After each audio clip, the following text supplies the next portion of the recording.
नांदेड़ बल्दिया उज़्मा की सेहत व सफाई महकमे की गफलत व लापरवाही का खमियाजा गरीब अवाम और मासूम बच्चों को झेलना पड़ रहा है। गंदगी के सबब पनपने वाले मच्छरों से पैदा होने वाली बीमारी डेंगू से अब तक शहर में कई बच्चों की अमवात हो चुकी है। इसके बावजूद भी बल्दिया उज़्मा चैन की नींद सो रहा है। बिलखुसूस कदीम शहर की गरीब मुस्लिम बस्तियों के साथ सौतेला सुलूक बढ़ता जा रहा है। इन इलाकों में सफाई का बंदोबस्त न होने की वजह से डेंगू मलेरिया जैसी बीमारियां पनप रही हैं।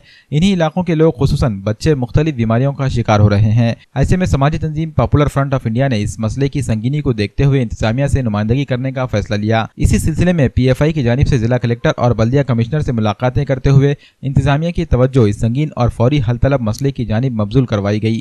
तंजीम की जानिब से कलेक्टर व कमिश्नर को मेमोरेंडम भी पेश किए गए, जिसमें मुतालबा किया गया कि शहर भर में बिलखुसूस और कदीम शहर व स्लम बस्तियों में बिलखुसूस साफ सफाई के खुसूसी इंतजाम किए जाएं।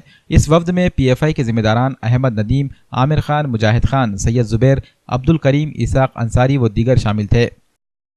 Popular front of India Nanded की जानिब से एक निवेदन जिलाधिकारी कार्यालय पर दिया गया और साथ ही में कारपोरेशन में आयुक्त साहब को एक निवेदन दिया गया है।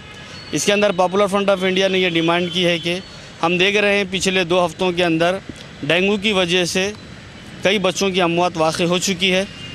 इसी बात को लेकर पॉपुलर फ्रंट ऑफ इंडिया आज यहाँ पर पहुँचा है और हमने इस बात के अंदर लेटर के अंदर ये भी लिखा है कि कारपोरेशन जल्द से जल्द इन मच्छरों को रोके और जो मशीन पहले इस्तेमाल की जाती थी, जो दवा हम छिड़कते थे, जल्द जल्द जो है तो वो दवा शुरू की जाए ताकि बच्चे इससे महफूज रह सके।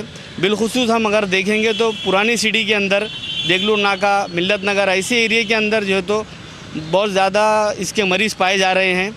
इसी बात को लेकर हमने कमिश्नर से ये एक निवेदन दिया है कि जल्द जल्द इसके ऊपर कार्रवाई करें।